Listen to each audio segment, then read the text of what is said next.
विधान परिषद राज्य सरकार से अभिस्ताव करती है कि वह पंचायत प्रतिनिधियों के कार्यकाल के दौरान दुर्घटना में मृत्यु के अलावा सामान्य मृत्यु में भी अनुग्रह अनुदान की राशि 5 लाख रुपया देने का प्रावधान करे।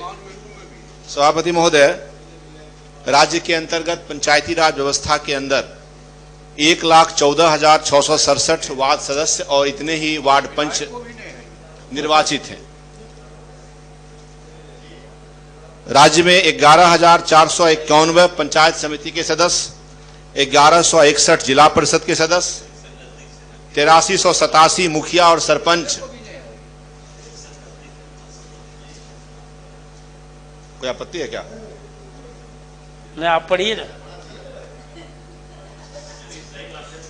इतने पंचायती राज के प्रतिनिधि निर्वाचित हैं महोदय।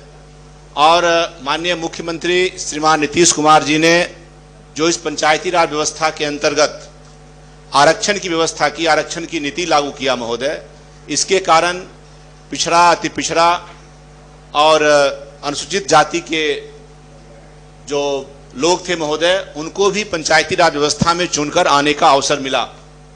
अब जो ये लोग चुनकर के सभापति महोदय आए हैं, इनमें से एक बहुत बड़ी संख्या ऐसे लोगों की है जो गरीब है महोदय, लेकिन लोकतांत्रिक तरीके से जो पंचायती राज व्यवस्था का चुनाव होता है, सरकार की नीतियों के कारण उनको चुन करके आने का अवसर मिलता है, पंचायती राज व्यवस्था के अंतर्गत काम करने का अवसर मिला है। लेकिन अभी जो महोदय एक प्रावधान है, और वह प्रावधान मैं तो धन्यवाद दूंगा माननीय मुख्यमंत्री जी को कि उन्होंने ही किया है कि जो पंचायती राज प्रतिनिधि हैं उनके अपने कार्यकाल में दुर्घटना में अगर मृत्यु होती है, अब कोई हिंसात्मक घटना उसके साथ हो, उनके साथ हो, या किसी दुर्घटना में मृत्यु हो जाती है, तो 5 लाख राशि अनुदान देने का प्रावधान है। लेकिन महोदय, हम यह प्रस्ताव इसलिए लाए हैं कि जो ऐसे पंचायत प्रतिनिधि हैं उनके कार्यकाल के दौरान अगर उनकी सामान्य तरीके से भी मृत्यु होती है, किसी बीमारी से या और अन्य कारण से, दुर्घटना में तो है ही महोदय, तो उनको भी 5 लाख रुपए का जो यह प्रावधान का नियम है, इसके अंतर्गत उनको लाभ मिले। अभी महोदय दुर्घटना जो होती है, सामान्य लोग जो हैं, सामान्य नागरिक हैं, उनको भी दुर्घटना में 5 लाख रुपया, मृत्यु होने पर 5 लाख रुपया मिलता है। अगर वो सामूहिक दुर्घटना होता है उसमें 4 लाख रुपया मिलता है महोदय। तो ये तो पंचायत प्रतिनिधि हैं, और मैंने कहा कि इनमें एक बड़ी संख्या है जो कमजोर वर्ग के लोग हैं, जो निर्धन है महोदय, गरीब हैं। अगर उनको सरकार इस योजना को महोदय, इस जो दुर्घटना में केवल मिलने का प्रावधान है, उसको उसके साथ साथ उसको अगर विस्तारित करके उनको उनके कार्यकाल के दौरान सामान्य मृत्यु में भी करे महोदय, तो इसका पंचायती राज प्रतिनिधियों को उसका मनोबल बढ़ेगा। और आज सरकार का जो बहुत बड़ा राशि है महोदय, चाहे केंद्र सरकार का हो, राज्य सरकार का हो, उसका काम आज नीचे तक जा रहा है पंचायतों में, उनमें उनकी भूमिका है, सहभागिता है, उनके द्वारा काम कराया जा रहा है विकास का, तो उनका और मनोबल बढ़ेगा और इससे और अच्छा काम हो पाएगा महोदय। इसलिए मैंने यह प्रस्ताव सदन में लाया है। माननीय मंत्री। सभापति महोदय,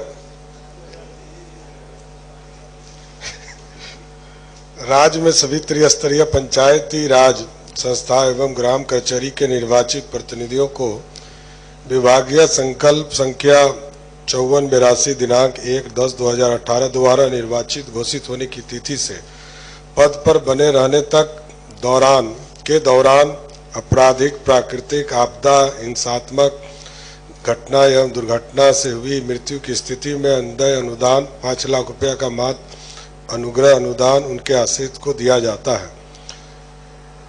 आज के तारीख में सभापति महोदय, ना लोकसभा के सांसद या किसी माननीय विधायक, किसी को इस देश में इस तरह का प्रावधान नहीं किया गया है, लेकिन माननीय सदस्य ने इस पर चिंता जाहिर किया है। स्वाभाविक है, क्योंकि उनके मत से चुनाव जीत कर आते हैं, तो गंभीर चिंता का विषय है, नहीं उसमें कहीं दो मत नहीं है।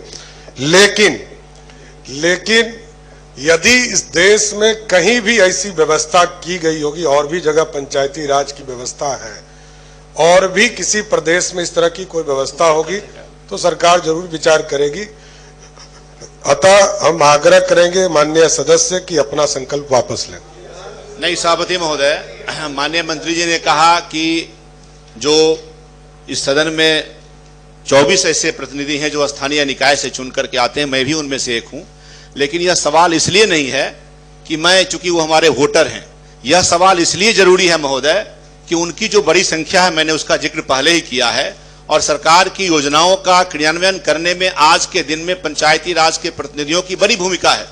इसलिए मैंने ये लाया है, इसलिए नहीं लाया है कि वो हमारे वोटर हैं, और सरकार को इस पर ध्यान देना चाहिए। जहां तक बात माननीय मंत्री जी ने कहा कि किसी राज्य में ऐसी व्यवस्था, तो मैं बताना चाहता हूं कि राज्य में तो पंचायती राज के अंतर्गत जो सुधार हुए इस बिहार में तो एक नजीर पेश करने का काम किया। कहीं भी 50% महिलाओं को बिहार के बाहर कहीं भी ऐसी व्यवस्था नहीं हुई महोदय। पहले हमारे ही सरकार ने, माननीय नीतीश कुमार जी ने किया महोदय। और उसके बाद पंचायती राज प्रतिनिधियों को मानदेय देने का सवाल है, वह भी हमारी सरकार ने किया। तो पंचायती राज व्यवस्था का अखिल भारतीय स्तर पर महोदय बिहार तो हमेशा आगे बढ़ करके उसका नेतृत्व किया है और उसको देने का काम किया है। इसलिए हम चाहते हैं महोदय कि इस व्यवस्था को भी, ठीक कहा माननीय मंत्री जी ने कि देश में और कहीं नहीं है अन्य राज्य में, तो बिहार आगे बढ़ करके काम किया है पंचायती राज प्रतिनिधियों को महोदय, बिहार माननीय मुख्यमंत्री नीतीश कुमार जी के नेतृत्व में। तो हम चाहते हैं कि उनकी सरकार है, आप उनके मंत्री परिषद के सदस्य महोदय, और सदन की भी भावना है महोदय कि यह पूरे पंचायती राज प्रतिनिधियों के लिए जो मैंने प्रस्ताव लाया है कि उनके कार्यकाल के दौरान अगर सामान्य मृत्यु भी होता है महोदय, प्राकृतिक आपदा में तो सबको मिलता है, हिंसात्मक गतिविधि में या दुर्घटना में पहले से प्रावधान है, इसके लिए धन्यवाद दिया है मैंने सरकार को। अब इसको सामान्य जो स्तर पर सामान्य मौत जो होता है मतलब बीमारी से और बाकी से, उसमें भी करने के लिए सरकार इसको संवेदनशीलता से विचार करे, यह बहुत ही आवश्यक है महोदय। इसलिए मैं चाहूंगा मंत्री इस पर फिर से आश्वासन दे कि इसको आगे किया जाएगा, ही मैं चाहता हूं। माननीय मंत्री ने कहा है वापस लेने के लिए आपसे। पहले तो बोले, मैंने जो कहा, चलिए एक बार बोल दीजिए। नहीं, मैंने तो कहा ही सभापति महोदय कि मैं इसको दिखवा लेता हूं, अन्य राज्यों में इस तरह की व्यवस्था हो तो जरूर विचार किया जा सकता है। एक बात और मैं महोदय जोड़ना चाहूंगा। नहीं, एक बात और माननीय मंत्री जी ने कहा कि माननीय विधायक और विधान पार्षद को कहीं भी ऐसी व्यवस्था नहीं है। तो इनको तो महोदय पेंशन की व्यवस्था है, सदस्य को इतना सैलरी मिलता है महोदय, इतनी सुविधा मिलती है, और पेंशन की व्यवस्था भी है, लेकिन महोदय पंचायती राज प्रतिनिधि को उतना व्यवस्था नहीं है। इसीलिए हम तो कह रहे हैं कि इसको लागू करें महोदय सरकार।